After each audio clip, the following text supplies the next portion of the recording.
Welcome to Mehta PG college. तो हमारी x ray की सीरीज़ चल रही थी, एक्सरे डिफ्रैक्शन स्पेक्ट्रोस्कोपी की, जिसके अंदर हम बहुत सारी चीज़ें देख चुके हैं। एक्सरे क्या था, कैसे होती है, टेक्निक कैसे काम करती है, सॉलिड स्टेट के बारे में थोड़ा सा हम पढ़ चुके थे। उसके बाद हम उसका मिलर इंडिसेस और वीस इंडिसेस, जो एक बहुत ही इंपॉर्टेंट क्वेश्चन होता है, और उसके बाद हमने बात करी थी हमारे क्या बोलते हैं ब्रैग्स इक्वेशन की, और उसके बाद हमने हाँ बस इतना ही अभी तक पढ़ा है। आज अब जो हम पढ़ेंगे वो पढ़ेंगे हम ब्रैग्स मेथड, ठीक है।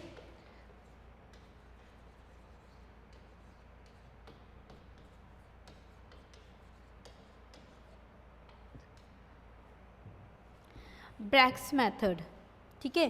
तो देखो ब्रैग्स मेथड एक्चुअली जो है ना, ये जो मेथड अब हम करेंगे, एक एक क्लास के अंदर हम एक एक मेथड लेंगे, ठीक है।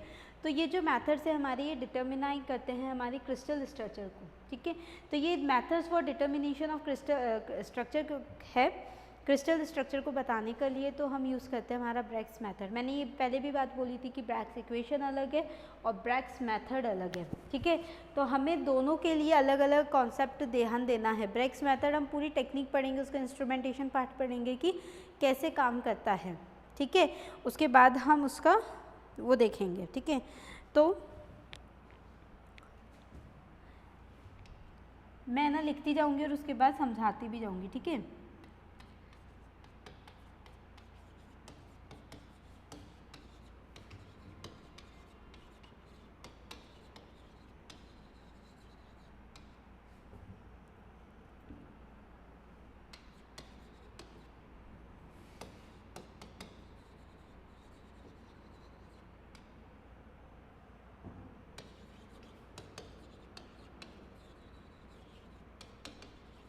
ठीक है, तो सबसे पहले तो यही लाइन लिखोगी कि ये मेथड जो होता है वो यूज़ होता है हमारे स्ट्रक्चर को डिटरमाइन करने के लिए क्रिस्टल के। नेक्स्ट पॉइंट की बात करो तो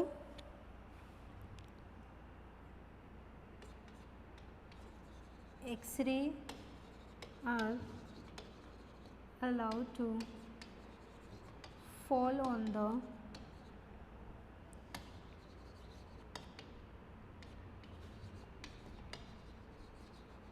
crystal surface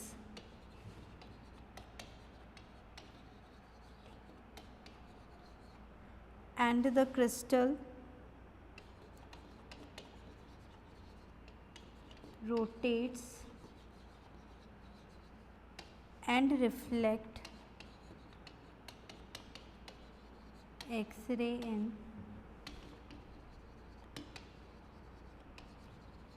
various lattice plane, ठीक है।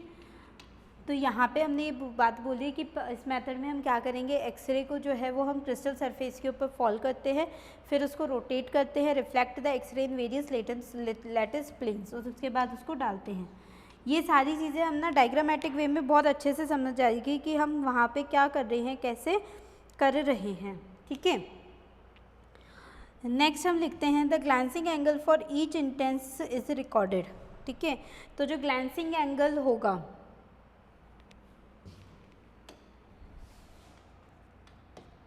द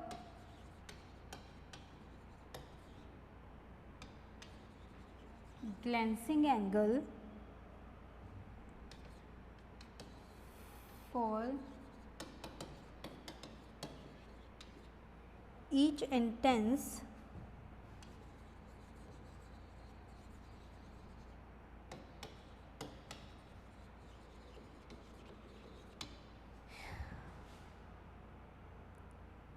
ऐसे तो समझ आएगा नहीं, तो अपन है ना इसका यहाँ से उठा लेते हैं।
देखो ये है तुम्हारा पूरा इंस्ट्रूमेंटेशन, ठीक है। होता क्या है इसके अंदर, जब अपन बात करें इसकी, तो देखो ये जो है, ये वाली जो चीज़ है ना, ये एक्सरे का सोर्स है जहाँ से तुम एक्सरेज जो है वो डालोगे। क्रिस्टल जो है वो तुम्हारा यहाँ पे देखो, ये जो रोटेटिंग टेबल है ना, इसके ऊपर तुम्हारा क्या रखा हुआ है, ये क्रिस्टल रखा हुआ है। अब इस क्रिस्टल के ऊपर है ना, ये क्या होता है, देखो बहुत सारी एंगल्स ये दिखे हैं ना, तो ये इस तरीके से क्या करता है, डिफ्लेक्ट होता जाता है अपने एंगल के ऊपर। जैसे जिस एंगल के ऊपर ये होता है, तो ये थीटा इस एंगल के साथ ये बना रहा है, इस थीटा को तुम ग्लेंसिंग एंगल कहते हो, ठीक है।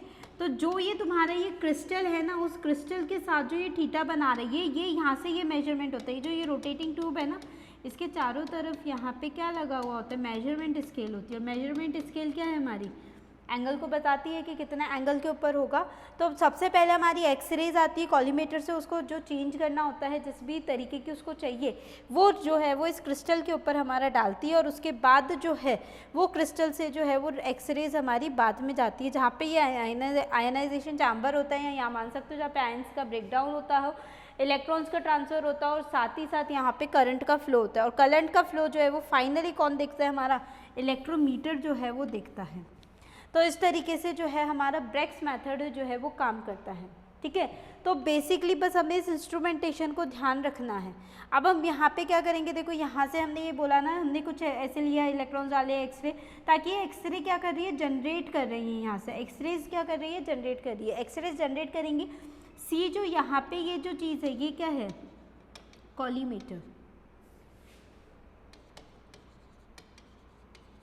कॉलीमेटर का काम होता है बीम्स को चेंज करना, ताकि जो हमारी एक तरह की बीम्स जो है वो यहाँ पे पास आउट करे, इनको एक तरीके से कंबाइन करती है, और उसी के पोर्शन के ऊपर जहाँ पे इसको जाना है, जिस क्रिस्टल के ऊपर इसको तुम्हें डालना है, उस तक जो है इसको पावर करती है। तो यहाँ पे इस क्रिस्टल के ऊपर इसको जाना था, यहाँ से अब जितने पे भी ये डिफ्लेक्ट होगी हमारी एक्सरेज जो है वो डिफ्लेक्ट होंगी, उस एंगल को हम क्या बोलते हैं, ग्लेंसिंग एंगल, और उसी ग्लेंसिंग एंगल को हम रिकॉर्ड करते हैं रिफ्लेक्शन के, ठीक है। ये देखो यहाँ पे जो थीटा लिखा हुआ है, theta is the angle of incidence as well as angle of reflection. जो इंसिडेंस हो रहा है वो इसी के ऊपर क्या रहेगा, रिफ्लेक्ट होगा। ये तो हम जानते ही हैं कि angle I is equals to angle R होता है, ठीक है। तो ये सारी चीज़ें हैं, ठीक है। तो जो मैं थ्योरी लिखूंगी वो इस डायग्राम को देख के ही हमें लिखनी है कि वहाँ पे क्या काम हमारा हो रहा है, ठीक है।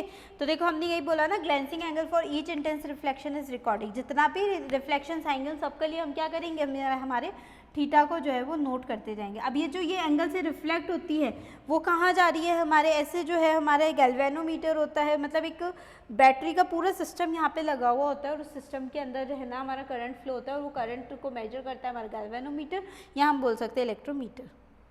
वहाँ पे फिर वो डिफ्लेक्शन दिखा देगा। अगर डिफ्लेक्शन आ रहा है इसका मतलब हाँ कहीं ना कहीं यहाँ पे डिफ्लेक्शन आया, इसी वजह से यहाँ पे भी क्या हो रहा है, डिफ्लेक्शन क्रिएट हो रहा है। अगर यहाँ से ये सीधी बीम निकल जाती, किसी तरीके का एंगल नहीं बना रही होती, तो इसका मतलब यहाँ पे भी किसी तरीके का डिफ्लेक्शन हमें नहीं दिख सकता था। तो इस तरीके से हम हमारे इस मैथड से इस थीटा की वैल्यू को निकाल सकते हैं, ठीक है। आगे बात करें,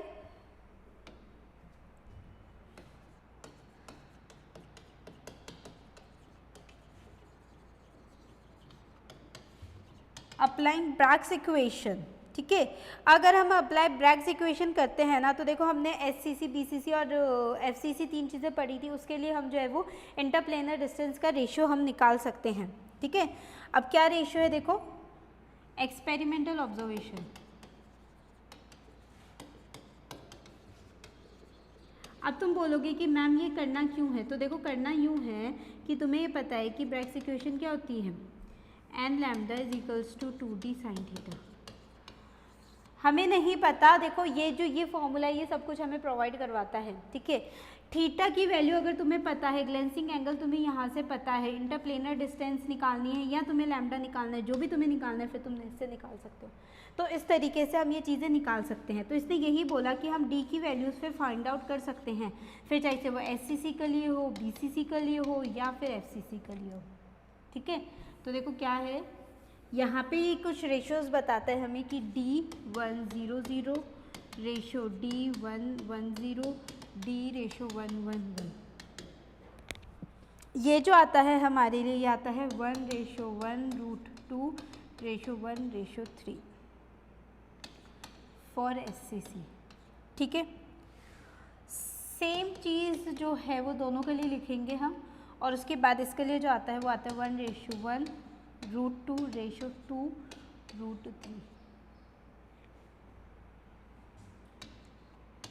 ये किसके लिए आया? For BCC। ठीक है, उसके बाद इसकी बात करोगे FCC के लिए तो ये आता है 2√2:1√3 किसके लिए आया? For FCC। तो ये कुछ हमारे पास एक्सपेरिमेंटल डेटा इस तरीके से निकलता है by the observation of the experiment, जो हम एक्सपेरिमेंट करते हैं।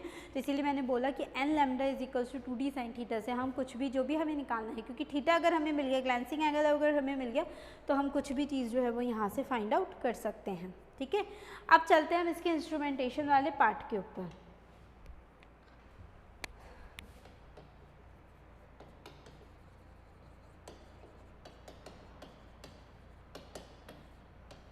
ठीक है, इंस्ट्रूमेंटेशन वैसे तो मैंने बता ही दिया है, अगर थ्योरी देखना चाहते हो तो थ्योरी हम लिख देते हैं।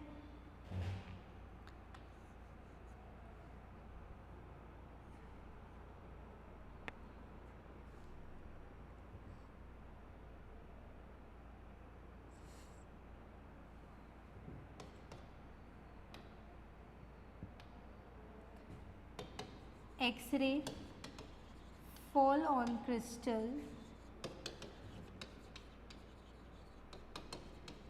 passing through slit। अब तुम स्लिट बोलो या इसको कॉलीमेटर बोल लो, ठीक है, दोनों काम एक ही काम करेगा, स्लिट या collimator. Passing through a slit और कॉलीमेटर। ठीक है,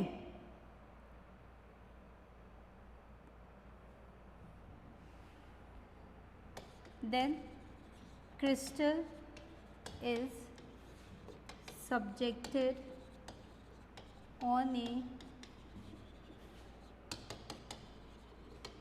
रोटेटिंग ट्यूब। कहाँ पे होता है हमारा ये?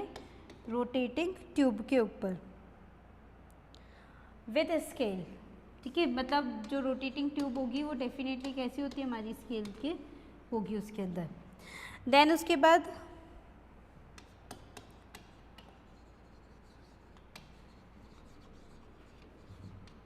the rays reflected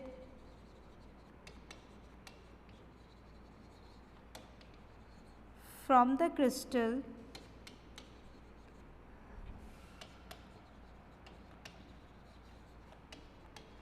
pass through another slit and reach into a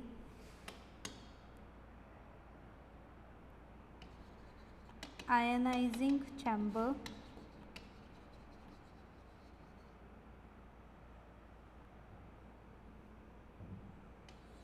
ठीक है, rays ionize the SO2 gas present in it। ठीक है, तो जो हमने यहाँ पे ये जो डायग्राम बनाया था ना, इसके अंदर ये जो आयनाइजिंग चैम्बर है ना, इसके अंदर जो गैस प्रेजेंट रहती है हमारी, वो गैस जो है वो कौन सी है? हमारी SO2 गैस जो है वो वहाँ पे प्रेजेंट रहती है। तो आयनाइजिंग कैसे होगा कि यहाँ पे जो एक्सरेज आएगी ना, यहाँ से जो एक्सरेज आ रही है वो इस SO2 को क्या करती है? आयनाइज करती है। SO2 जैसे ही आयनाइज होगी, इलेक्ट्रॉन्स का ट्रांसमिशन होगा, और इलेक्ट्रॉन्स का ट्रांसमिशन से जो है वो करंट का फ्लो होगा हमारा। ठीक है, SO2 गैस को आयनाइज कर दिया, उसके बाद there is a flow of current in the circuit which can be detected. There will be a flow of current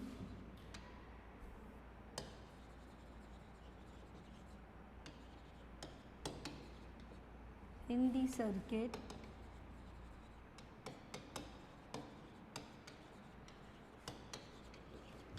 which is detected by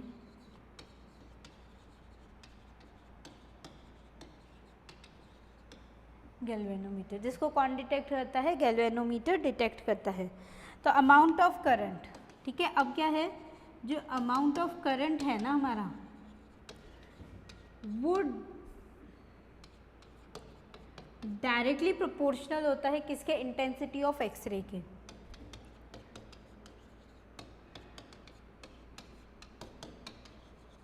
तो जितनी तुम एक्सरे डालोगे, जितने इंटेंस से तुम स्लिट से निकलेगी या कॉलीमेटर से जितनी भी इंटेंस एक्सरे निकलेंगी वो तुम्हारे अमाउंट ऑफ करंट के लिए रिस्पॉन्सिबल होगी। भाई क्यों? क्योंकि जितनी एक्सरे आएगी उतना ज़्यादा आयनाइजेशन अच्छा होगा, जितना ज़्यादा आयनाइजेशन अच्छा होगा उतना ही इलेक्ट्रॉन्स का फ्लो अच्छा होगा, इलेक्ट्रॉन्स का फ्लो अच्छा होगा तो करंट अच्छा फ्लो करेगा, और करंट अच्छा फ्लो करेगा तो गैल्वेनोमीटर में डिफ्लेक्शन भी हमें अच्छा मिलेगा। तो इसीलिए हमने बोला कि जो प्रोपोर्शनलिटी अमाउंट ऑफ करंट की वो किसके ऊपर डिपेंड करेगी, हमारे इंटेंसिटी के ऊपर। ठीक है, अब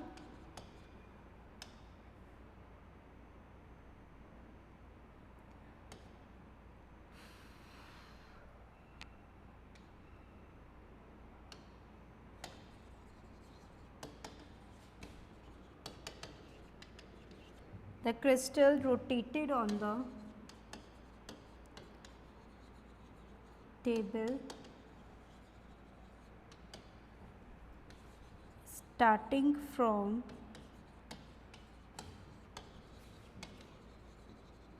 small value of theta and the intensity of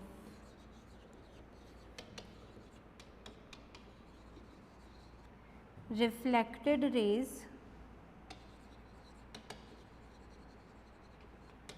determine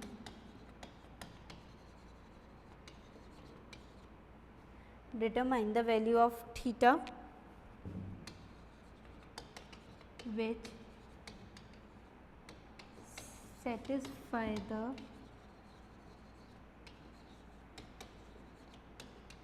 Bragg's equation. So we can easily find out the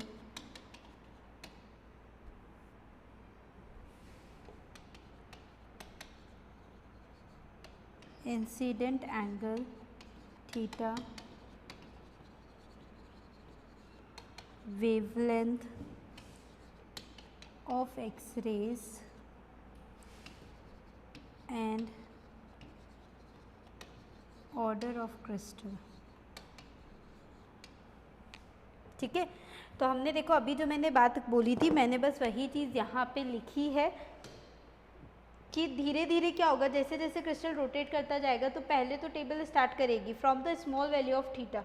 तो यहाँ से अगर डायग्राम से देखोगे तो देखो किसी टेबल के ऊपर ये जो क्रिस्टल हमारा रखा हुआ है ये क्या करेगा, धीरे धीरे रोटेट होना, पहले कम डिफ्लेक्शन देगा फिर ज़्यादा डिफ्लेक्शन, धीरे धीरे जो है वो हमारा थीटा की वैल्यू बढ़ती जाएगी। जो थीटा की वैल्यू जो है वो सेटिस्फाई करेगी किसको, करेगी हमारी ब्रैग्स इक्वेशन को। ब्रैग्स इक्वेशन को सेटिस्फेक्शन करने के बाद मैंने यही बोला था कि जो मेरी n lambda is equals to 2d sine theta है ना, इसके अंदर अगर थीटा की वैल्यू पता है तो d निकाल सकते हो, d कितनी निकाल सकते हो, लैम्डा निकाल सकते हो, n निकाल सकते हो। n क्या था, ऑर्डर ऑफ रिफ्लेक्शन की, फर्स्ट है, सेकंड है, थर्ड है, इस तरीके से ये वैल्यू निकल जाएगी। लैम्डा से जो है वो वेवलेंथ भी पता लग जाएगी कि एक्सरे की जो वेवलेंथ है वो कितनी आ रही है।